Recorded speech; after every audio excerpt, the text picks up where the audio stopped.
Alors bonjour à tous et bienvenue. Donc il y avait longtemps que j'avais envie de faire d'autres cubes. Je vais donc faire des vidéos sur le Moyu, le Megamix et donc le Scube. Je commence avec le Scube. Ce que je vous propose avec ce Scube là, ce n'est pas la méthode débutant, ni la méthode la plus, la plus détaillée, hein. C'est-à-dire qu'il y a effectivement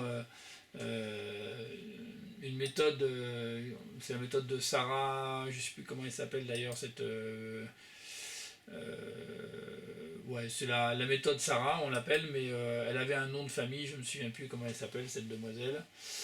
Donc celle qui a trouvé comment faire, il y a une méthode qui est vraiment très très très importante, mais qui nécessite 150 algorithmes, donc il faut vraiment vous y mettre, hein, si vous avez envie. Sinon, vous avez bien évidemment la possibilité tout simplement d'apprendre le Scube avec la méthode débutant, avec simplement le Sledgehammer, une seule formule. Moi, ce que je vous propose aujourd'hui, c'est un espèce d'intermédiaire, mais vraiment intermédiaire parce que vous avez quand même. Alors, vous n'avez pas beaucoup d'algorithmes à prendre, hein. Vous avez le Sledgehammer.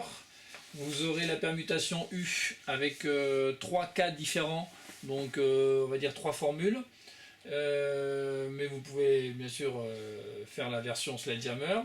Vous aurez la permutation H et la permutation Z, mais sans les permutations U. C'est-à-dire qu'il y a une méthode débutant qui vous permet de faire les 3 cas avec une seule formule. Là, c'est pas le cas. Chaque formule, enfin chaque permutation aura sa formule.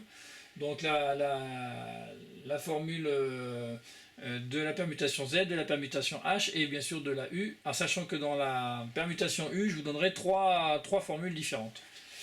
Et puis bien sûr, surtout, c'est les OLL, enfin ce qu'on peut appeler les OLL, c'est-à-dire pour faire la face jaune, enfin la deuxième face, on va dire. Pour faire la face jaune, je vais vous donner 4 catégories et donc 5 possibilités, parce que c'est toujours la même formule en fait, mais c'est 5 possibilités avec ces deux formules, la Sledgehammer et la Edgehammer. Donc c'est un peu le miroir, mais bon, c'est voilà. Il y a donc 2 formules qu'on va utiliser dans un sens ou dans l'autre, l'une avec l'autre. Ça fera 10 cas et le 11e cas est bien sûr un cas un peu identique, puisque en fait vous allez voir, il y a 11 cas différents pour arriver à une méthode un peu intermédiaire. Vous pouvez y arriver avec seulement 3 cas dans la méthode débutant, mais là je vous laisse aller voir, si vous le souhaitez, d'autres vidéos, puisque la méthode débutant elle est déjà très diffusée. Alors voilà, c'est un intermédiaire entre la méthode 150 formules. Moi je vous propose 4-5 formules différentes et par contre une bonne 11 cas différents sur les OLL. Voilà. Et puis je vais essayer de vous détailler comment c'est le cube. Donc voilà, donc ça c'est vraiment important. C'était l'introduction sur le Scube. Et pour finir l'introduction, bon, je ferai plusieurs vidéos, hein, comme ça vous pourrez, ça sera moins long. Mais je voulais simplement vous montrer que le Scube, si vous l'avez jamais pris en main, voilà, il est très particulier. Il faut vraiment commencer à le prendre, à le manipuler, à essayer de voir comment on peut faire les choses. Là je vais vous montrer des choses simples, mais voilà, prenez-le en main, essayez de comprendre comment il tourne déjà, parce que aussi bon que vous soyez en 3-3, 4-4 et tous les autres cubes, le Scube, si vous en avez jamais fait, il a cette particularité, c'est qu'on a l'impression d'avoir vraiment autre chose dans les mains, hein.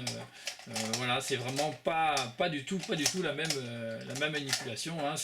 Vous passez je sais pas moi, du tennis au badminton, hein. Vous avez l'impression que c'est le même sport parce que c'est un sport de raquette, mais ça n'a strictement rien à voir, aussi bien dans les déplacements, dans les mouvements, etc. Donc vraiment très important de manipuler ce cube, et on se retrouve juste après pour la première vidéo et comment faire la première face.